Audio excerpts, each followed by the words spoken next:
Can you talk a little bit about your own work as an activist and as a public-facing scholar? And what advice do you have for people that want to get involved in activism surrounding mass incarceration? Yeah, so on the advice tip, I think that there's so much to do, right?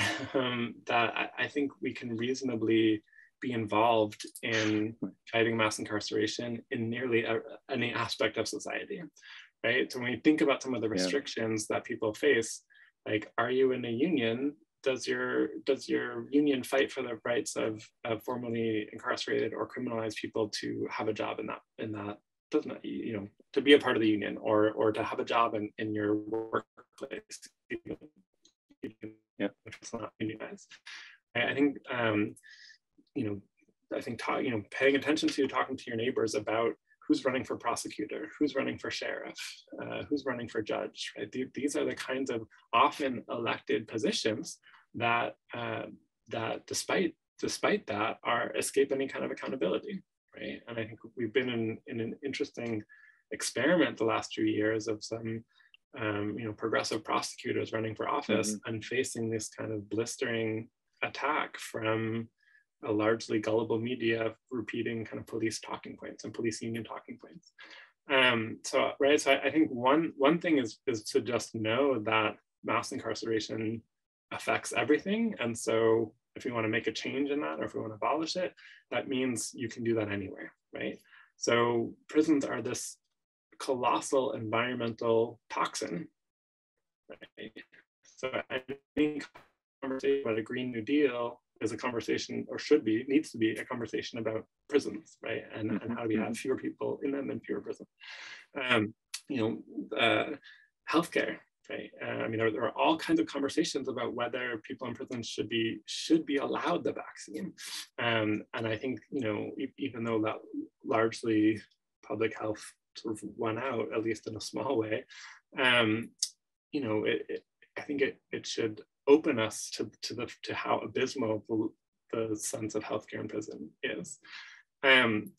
So I think one thing is just wherever you are, right? There are things that you can be doing to reduce and shrink and eliminate our society's reliance on policing and incarceration.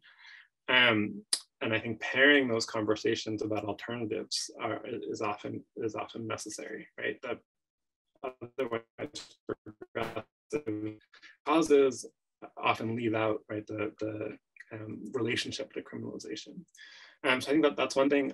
Always, as Miriam Kaba says, everything worth doing is done with other people, right? So these are all things that you need to be doing with friends, with neighbors. I think there are lots of groups that already exist.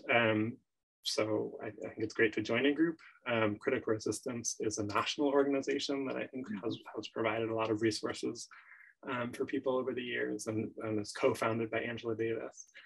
So I think there are these kind of national things to draw on, but lots of local and regional organizations that will be in some ways more conducive to change, because most of these policies are set at the local level. And so most of the changes are possible at the local level as well. And then just, related to doing things with other people is the importance of relationship building. There have been, and including with people who are currently incarcerated, there have been several efforts recently, I know of, in Mississippi and in Oregon and maybe elsewhere, to write every person incarcerated in that state, just, even just to send a little, message of greeting. And I think these kinds of relationship building across prison walls are often quite transformative. I have been amazed at the level of policy analysis and thinking, and just the level of civil society that exists inside of prison. Right? That prison is not this blank slate, even under COVID, where people are sort of silent and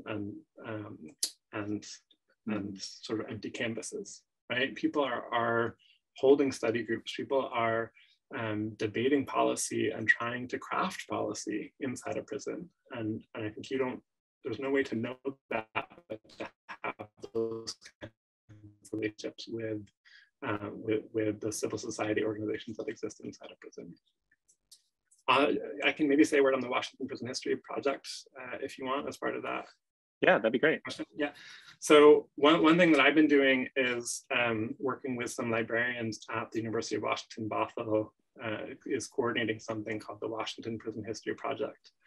And this began about 5 or 6 years ago when a formerly incarcerated activist named Ed Mead contacted me about donating his papers to the university and helping the librarians process his papers.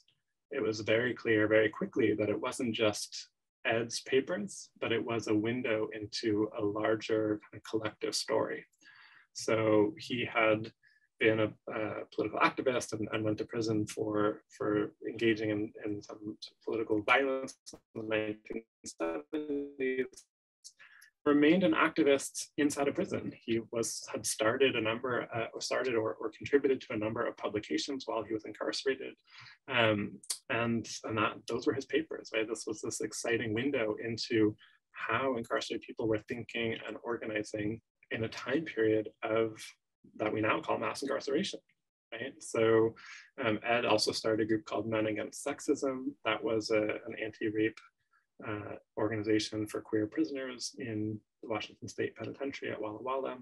So just a remarkable figure and a remarkable set of papers. And so we, the librarians and myself, have been digitizing, the librarians have done the digitizing, but we put together this kind of multimedia archive to make those papers public and available, with the hope that that it would provide a window into the kind of prisoner experiences of mass incarceration, and also give some more texture to the specifics of incarceration in Washington in this time period, because Washington, when you talk about prisons, people often go to California, New York, and Texas as kind of 3 big states with very significant roles in the history of mass incarceration.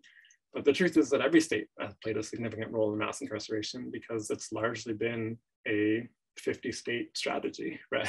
Something that every state has undertaken. And so we wanted to give some attention to the specifics of Washington.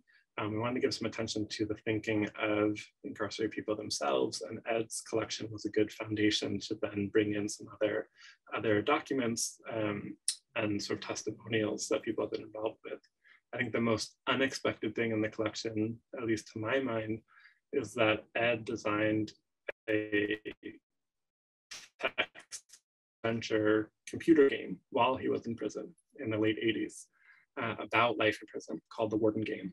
And so wow. it puts you in the position of being the warden, and you have to respond to a series of scenarios, right? And I used to talk about it as a video game, because it is, but it was designed in 1987. So people who don't know about video games from the late 80s have a different understanding of what a video game is. So there's no graphics, it's all text. But I think it's this fascinating testimonial of us, a moment in time where, and a logic of incarceration, right? That you're in the position of being the warden. And it starts with, you found that prisoners are making this subversive magazine. And what are you going to do? Are you going to throw them in solitary? Are you going to transfer them? Or are you going to let them keep publishing? Right. You make your choice, and different things happen as a result. And ultimately, I think the game tells us that this position that we think of as the person in charge, right, the most powerful position in the prison, the warden, is not that powerful, right? Because the warden in this game is constantly hemmed in between the protests of prisoners, the protests of guards, the inquiry or investigations by the state, by the legislature, right? And so it's this remarkably kind of structuralist reading of what that role of warden is. So I think it's a great teaching tool. It's great fun, and it was designed in prison in the late 80s. I think it's just a remarkable insight into the kind of creative capacities that are always locked away inside of our prisons. Wow. It makes me think of that famous scene from Battle of Algiers, where the commander of the French, the French troops is asked about torture, use of torture. And it's like, well, do you want Algeria to be a French colony? Then here you go, Right, exactly. think that's probably a good place to stop off. Dan Berger, thank you so much for speaking with us today and sharing your expertise. Thanks for asking me. I had a blast.